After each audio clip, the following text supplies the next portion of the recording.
What does Buddhist psychology have to do with getting you out of burnout as a parent of a PDA child or teen and supporting you in parenting and caregiving for your child?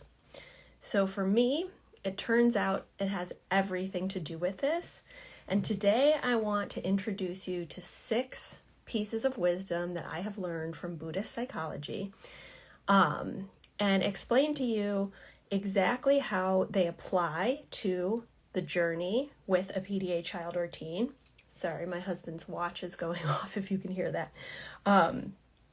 And give you a sense of how to apply it to your own life to get yourself and your child out of burnout while also finding meaning.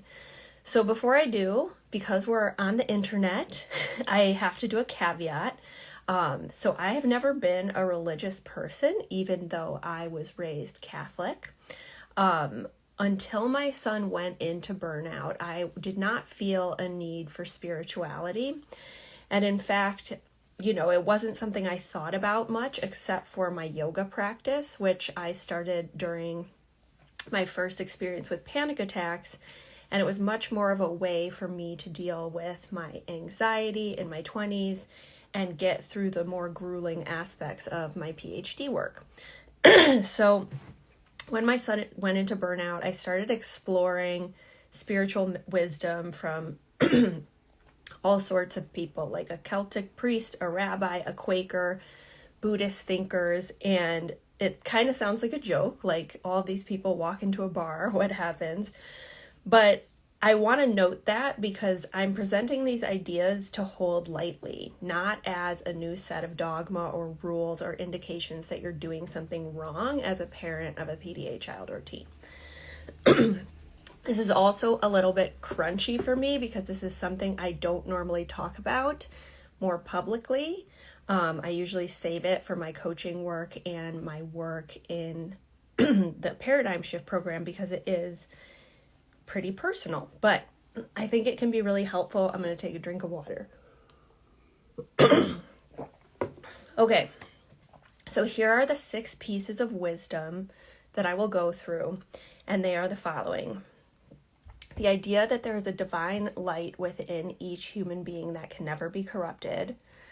The fact that awareness of thoughts, feelings, and emotions and physical sensations without judgment is the first step to mindfulness. Radical acceptance of the things we cannot control. And then as we're moving into more wisdom and later in our journey with a PDA kid, the next 3 are the concept of a near neighbor enemy, the difference between compassion and fierce compassion, and then finally the idea that the raft is not the shore. Okay, so I'm going to explain each of these to you in a more granular way to see how they apply to your child.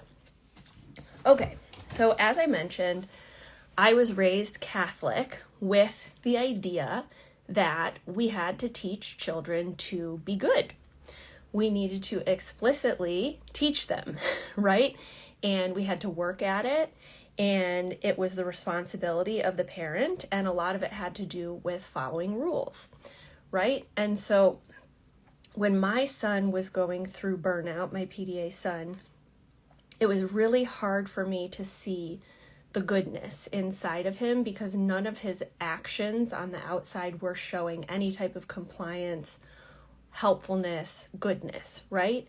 Not only was he avoiding things, he was also growling at me, saying stop talking, breaking things, screaming.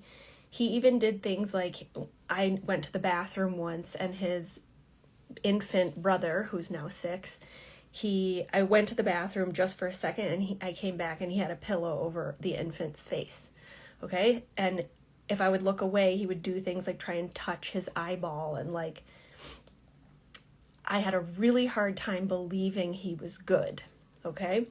So when I came across this idea in Buddhist psychology of there's a divine light within each human or sentient being that can never be corrupted no matter what is going on in the surface, it really resonated with me, and it gave me the courage to trust that my child was not bad.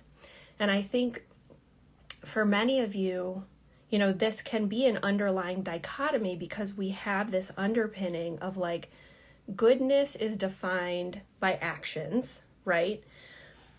But really the value and goodness of the child or human is actually inside, and it can be obscured by things like a nervous system response, trauma, etc. Okay? So I had some extraordinarily dark thoughts during this time period.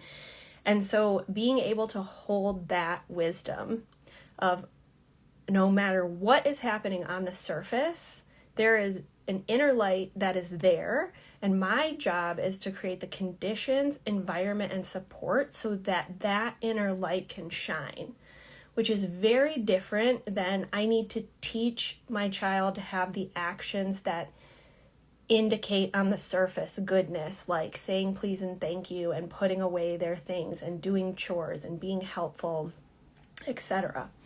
Okay, so when I work with parents in our programming, not all parents have violent PDAers. I would say we have a lot of parents with internalized PDAers who are not violent or oppositional at all. But I've worked with my fair share of families whose children have, locked them in closets, hit them, people have had black eyes, they've had knives pulled on them, etc. Okay?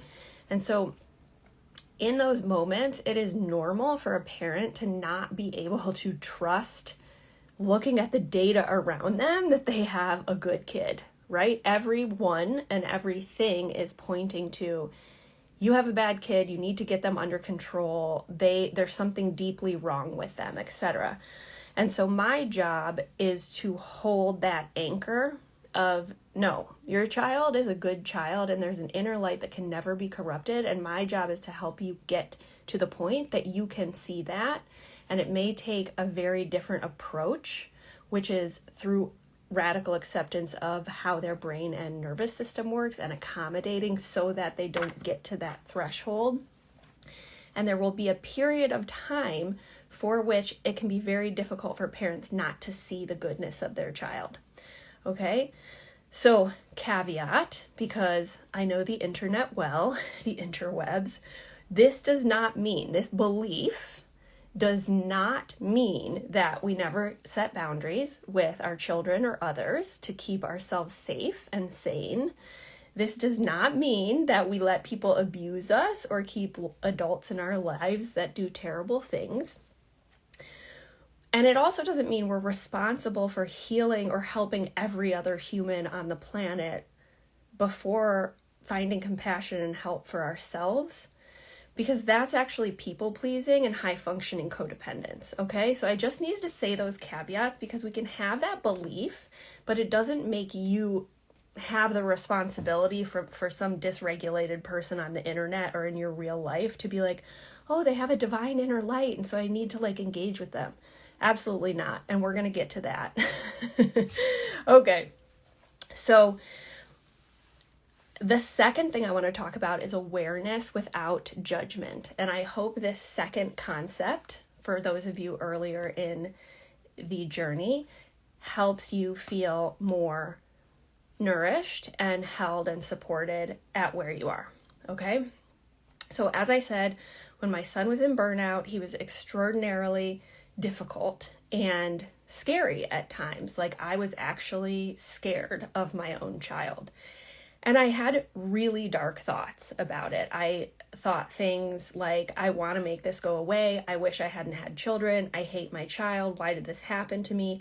I would cut off my finger to make my child not have PDA. I hate being a mom. All the things, okay? So I had trauma, right? Like many of you are going through a traumatic experience. I'm someone who has ruminative thoughts anyways, and these terrible thoughts kept circulating in my head.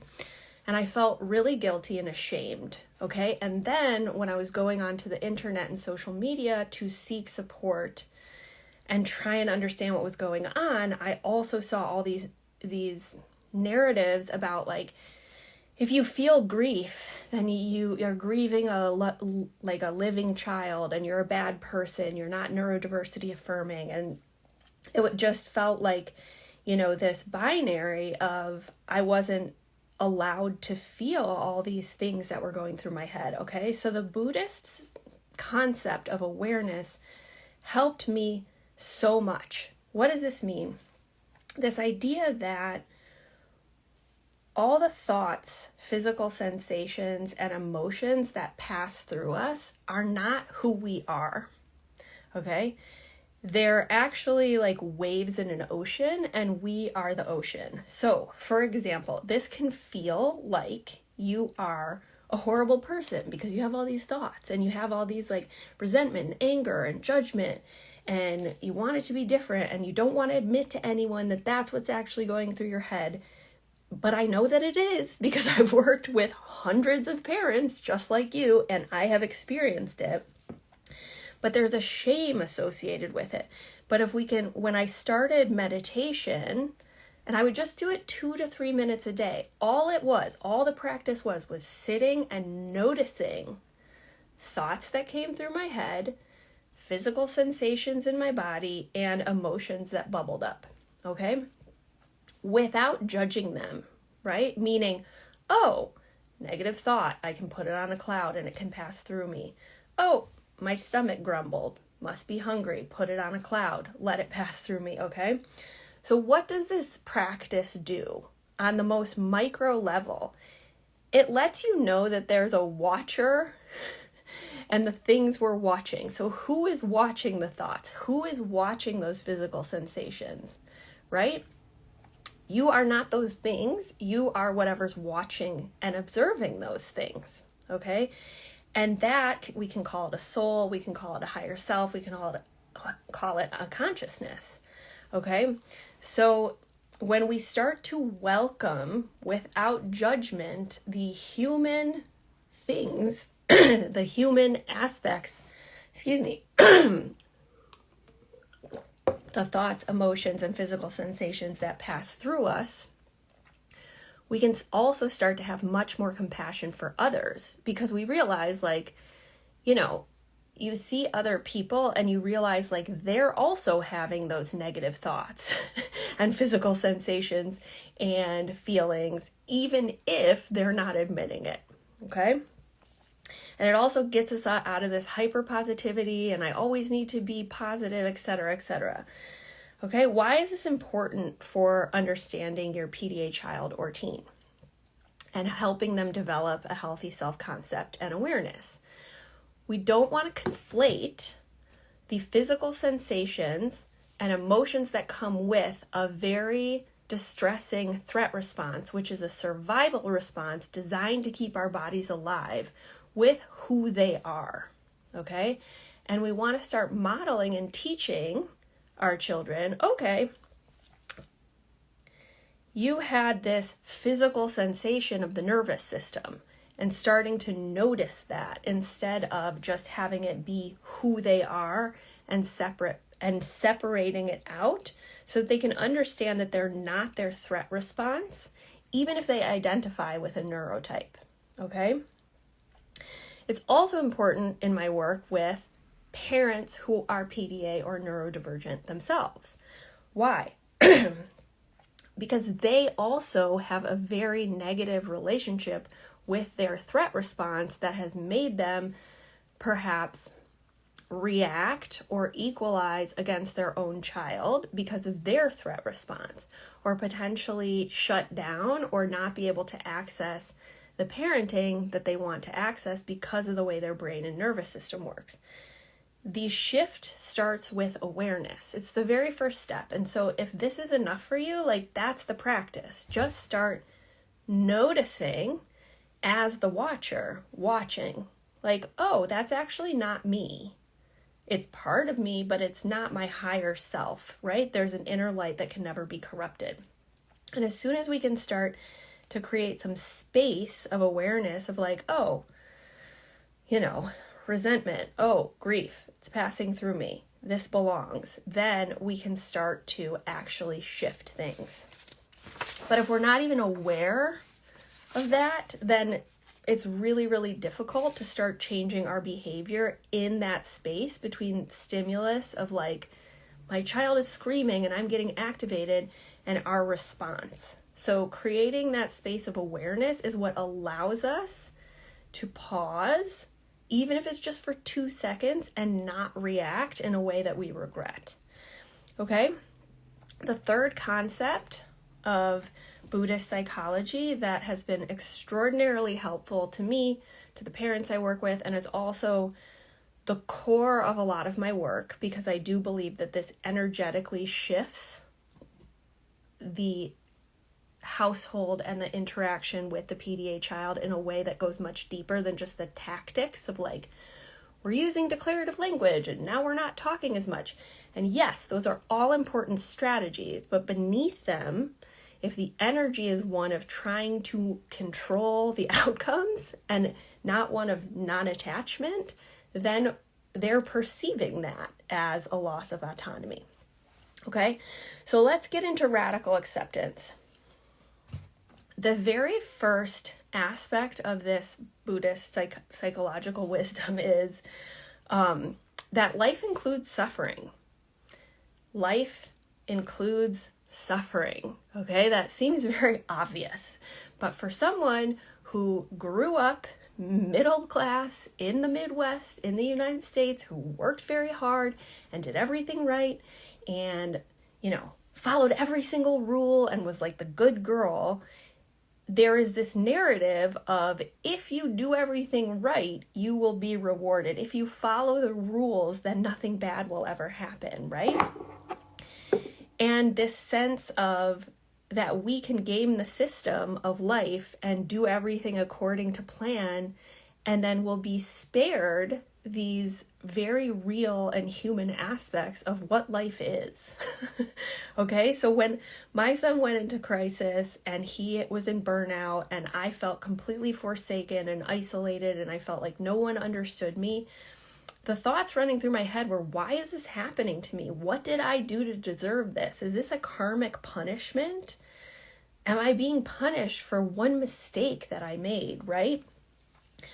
And when I started to read about and learn and practice more Buddhist mindfulness, I started to learn about this acceptance of like, suffering is a part of life. This belongs as part of my human experience. My son having a disability, it's part of my human experience and it belongs as part of that experience. Okay, and that was a very difficult mindset shift for me. I think it's very much associated with maybe all of the West, but particularly in the US society of like achievement oriented. If you're productive enough, like everything is under your control. And so it must be your fault if something terrible happens or something doesn't go your way. So for those of you listening, if you're listening on the podcast, I'd love for you to just pause and reflect on that. Have you been blaming yourself for your suffering? Have you been racking your brain saying, what did I do to deserve this? Am I being punished for something I did in my 20s? Or, maybe I shouldn't have done hot yoga when I was pregnant, or, I had one glass of wine. And so this is why God or whoever gave my kid PDA. And I think starting to move out of that mindset is so important for our mental health and sanity, and also understanding that there's nothing wrong, right? Like this is part of the human experience, and this is your sliver of the human experience, and there's nothing you did wrong, and there's nothing that your child did wrong, and everything like on a more profound level is actually okay. Okay. The second piece of acceptance, which we operationalize in our tools that we use here at Peace Parents to help you move forward with acceptance, is facing this truth that all of us fight against, which is you are either activating your PDA child or you're accommodating them. There is no in between, right? So we don't get to negotiate in the gray space of like, yeah, but if I just found this tool or this expert, or I did it a little bit differently this way, I could like game the system so that even though I'm using a little bit of exposure and behavioral approaches without trust, then, it won't activate them too much, right? Like we all want to go there where it's like we want to find the gray space of negotiation. But when we start to truly accept, like, you can't change how your kid's brain works. Every time that part of the amygdala and the limbic system, the survival brain, neuroceps or subconsciously perceives that you are trying to control them, that you have an agenda, that you have expectations, that they don't have full autonomy, and that you're putting yourself above them, they will activate. Their nervous system will activate. That's just true. And it sucks, it sucks because it requires us to find a completely different way of stewarding and being the custodians of our children's well-being. The other choice is accommodation, which often looks like bad parenting or is counterintuitive, right? By, your child calls you a name and you have to choose. I'm going to either activate or accommodate them. If you say something back like, you can't talk to me that way, their nervous system will activate again because it's another loss of autonomy, right? We have to make these choices as parents. It doesn't mean that we never set boundaries. But what we do have to recognize is that when we're not accepting that, we're getting stuck and we're not making progress with the child, right? Or the teen. And we also, through cost-benefit decision-making that I teach in Foundations and the Paradigm Shift program, we have to accept our constraints too, right? Like one of the things that I had to go through was like, okay, I have the constraint right now of like, I'm a stay-at-home mom. I don't have any caregiving support. My husband's in a really intensive job and I have 2 kids. Can't change it. Have to find my agency within that. And so when we actually accept what we cannot change, all the things we've been avoiding, grief, rage, resentment, all of it comes to the surface. But it's movement. We're actually accepting the limitations or the constraints so that we can ultimately transcend them, which my family has now done. On a certain level, right? Acceptance is like an onion. You're constantly peeling back layers and layers of acceptance. Okay? So those first three concepts, which are the divine inner light, awareness without judgment, and radical acceptance, were my touchstones for years of getting myself and getting my child out of burnout. So if you're deep in burnout, that might be enough for you. But for those of you who are listening or here with me now, we're going to explore 3 other sources of wisdom from Buddhist psychology that will help you move beyond information about PDA and navigating that into the energetic shifts and the wisdom that will deepen your peace as you do this. Okay? So if you're here with me now and you feel like it, I would love for you to drop in like where you believe you are in your journey. Are you a novice? Are you new here? Or are you a veteran? And feel free to comment if you feel like it. Okay. This next concept in Buddhist psychology and piece of wisdom, I think is extraordinarily profound and one I continually turn back to, not just in my parenting, but also my relationship with my husband, my relationship with my family members, and my relationship with everyone else in my life. Okay, I see some of you chiming in. Novice here, very new. A year and a half in, 3 years in between novice and veteran, early days. Okay, awesome. Yeah, so this is going to turn into a podcast, so you will have all of it for wherever you are in your journey. Okay, what is a near neighbor enemy? Okay, so I'm just going to go through one concept that I think is extraordinarily relevant to the PDA child and the parent of that PDA child. often when we think of ideals or things that we want to achieve, right? Like unconditional love, that's an ideal that I think transcends whatever parenting style we have, whatever approach we have, no matter where we are on the globe, whatever religion we are. Like, we all want to reach love with and between us and our children. So the very clear enemy of love that I think most of us will immediately think of is the opposite, which is hate, right? When we think of love, we think of the opposite of hate, and it's like a touchstone of like, okay, how can I be more loving and not hateful? But there's something called a near neighbor enemy, which is also something that undermines love, but is not the opposite of love, and it's proximate, like a neighbor. It looks like love. It can act and dress up like love, but it's not actually love. It's a near neighbor enemy of love. And the near neighbor enemy of love is control. Okay, so when I heard that, my mind like exploded because I was like, yes. Okay, yes. So much of my resentment from my child was like, anytime I am trying to influence him, control him, have expectations for him, if I have an agenda on a timeline, an amount of time something's going to work, how he does it, anything, he perceives it and he activates his nervous system and he reacts and avoids it. And I was so angry that this was my life, right? Like, how can you raise a kid if like anytime I have a desire for an outcome, even if it's something positive like reading or meeting friends or going outside and getting some fresh air, it is perceived as threatening and as control, okay?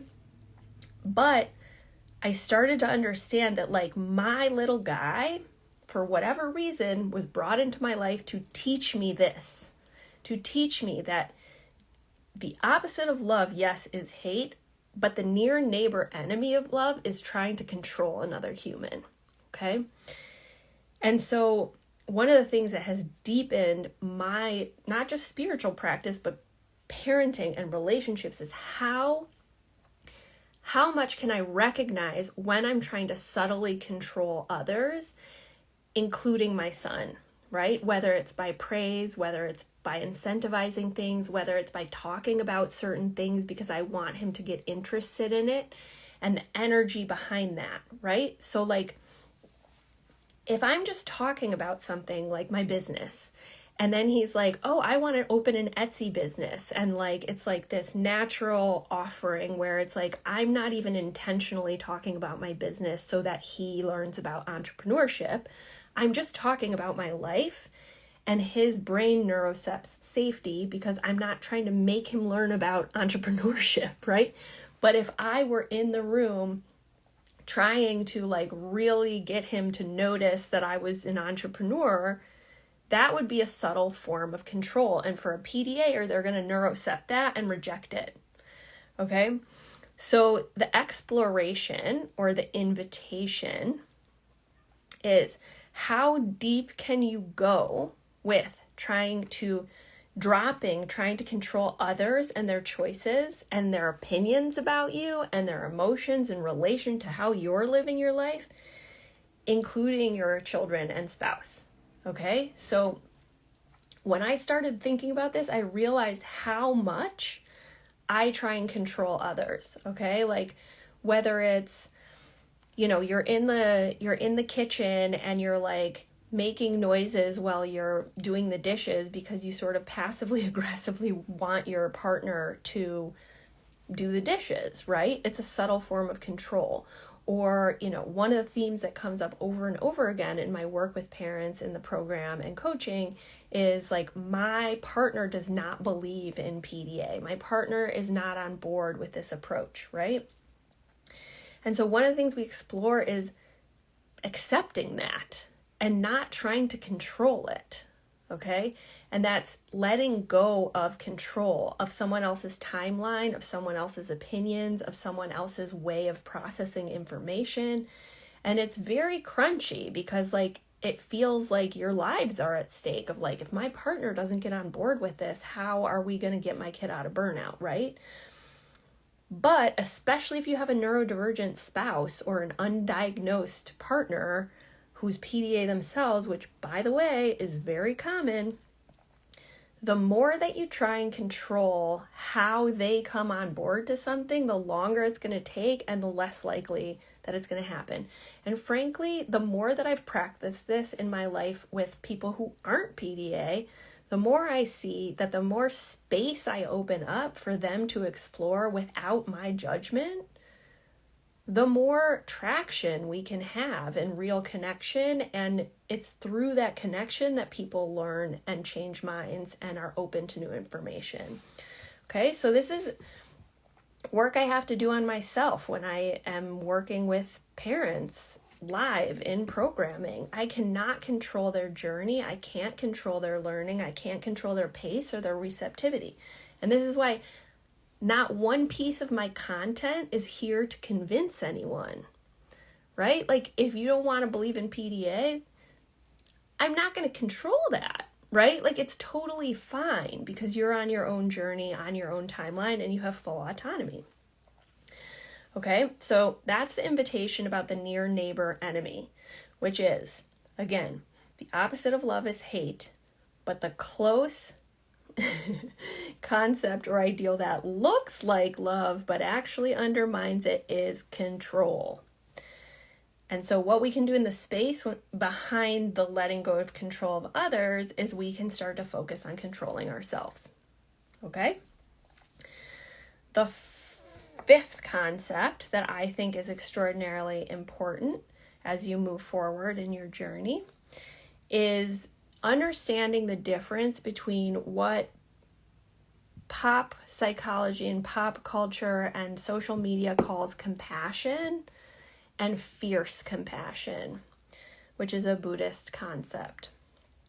Okay, so for many of you, if you're a parent of a PDAer and you're a woman who has been successful in her life, but maybe has a fawn response herself, maybe is a perfectionist or tends towards people-pleasing or high-functioning codependence, which is a term I learned from Terry Cole, who wrote The Boundary Boss, you are going to have a hard time with this one because fierce compassion means telling the truth. And in order to set boundaries, we have to say the truth and recognize and confront the truth to ourselves of what's not working in our lives and who's not bringing in good vibes and energy, and stating our truths about what we will and will not tolerate. Okay, whether that's in real life or social media. And for someone who, like myself, was always hypervigilant and monitoring other people's comfort, emotions, opinions, and reactions above my own, this was a very, very, very difficult one. But I have to be able to do it in order to do this work with you, right? In order to help parents get stuck, I have to be honest about like, you are always activating or accommodating your child. Like you cannot change that. We have to find agency within that. And because hopefully we have a level of trust, we're able to weather the trigger that comes from that truth without trauma. But at the same time, like, yeah, compassion doesn't mean never upsetting anyone or yourself or never telling the truth or being, quote, nice to everyone and not setting boundaries. Okay, and that's a concept from Buddhism that I'm going to draw on because I think it gets misconstrued. Okay, finally, and this is one that is a recent exploration for me because we kind of went through the journey of all six, and this is the one that is most recent and I think most advanced. So I'm exploring it here with you too. This is the Buddhist concept of the idea that the raft is not the shore. Okay, what does that mean? So if we think of, so in the Buddhist context, Buddhism is the raft, right? The set of practices, the meditations, the frameworks, the wise thinkers, the Buddha himself, that's the raft, right? It's the scaffolding that takes you across the river of life, of like the suffering and the grief and all the challenges of being human.